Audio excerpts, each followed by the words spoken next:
Hi folks, welcome back to Backyard Aviary Adventures. This is a long overdue aviary update. It's summer now in the backyard aviary garden and everything's blooming. In the aviary, lots has happened. I've been very busy doing work, putting down paving slabs and trying to make the aviary rat proof. As in the winter, we lost an awful lot of birds to rats. Luckily, some of our birds have been making the numbers up by doing a lot of breeding. The main two species breeding are zebra finch and diamond doves, although some of our Bengalese finch have recently gone to nest. The zebra finch babies have come out in all different colours depending on who their parents are. This is difficult to govern in a mixed aviary like we've got, so you get some real surprises. One of my favourites being this black-cheeked zebra finch hen. The main man in the aviary, Jack, our golden pheasant, spent a lot of this spring displaying to Sally. Not always getting the attention he wanted, but she certainly laid eggs and at least a couple of them were fertile. I know this because I've hatched two. Unfortunately, we lost one of the youngsters, but one of them did survive and is currently growing up in a separate enclosure. I don't know if we're going to keep this bird. It much depends on if we can make a suitable space for it. But we will keep you updated as it grows up. Now back to Jack. When we think about golden pheasant, we think of all the reds and yellows and blues and greens on this beautiful multicoloured bird with a long tail. And generally, Jack fits all of these criteria, except for now. Unfortunately, Jack has lost his tail and a lot of his other feathers as he's going through a pretty serious molt. He doesn't seem particularly happy with this, but it's made him a little quieter, which is really good for us.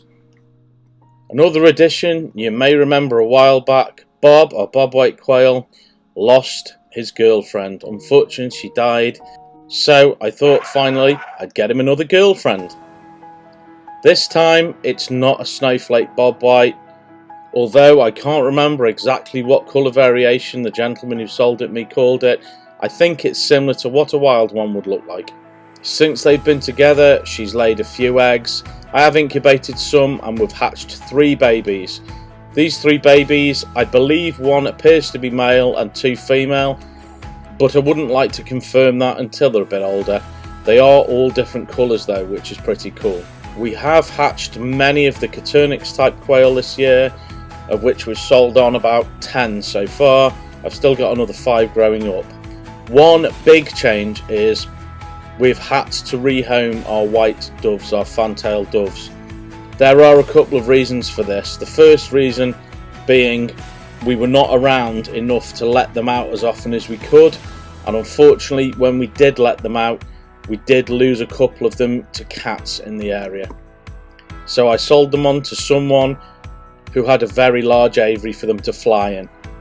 The space they were in is currently going to be used for poultry like Bobwhite quail.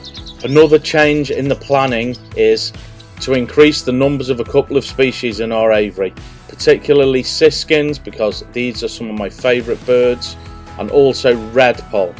I had a few of these and I'm currently unfortunately down to 1. As most bird keepers know, these British finches aren't cheap, so in order to fund this I'm going to have to sell some other birds. And the birds I'm planning to sell are my trio of greenfinch and also my pair of goldfinch. These are birds that I absolutely love but have not bred, and I think one of the reasons for this is down to them being in a mixed aviary where a lot of the other finches monopolise the nests. We'll see how I get along with that. Well, thanks everybody for watching. There will be another aviary update soon, and there will definitely be some more adventures. So please like, please subscribe, and please press the notification bell. See you soon.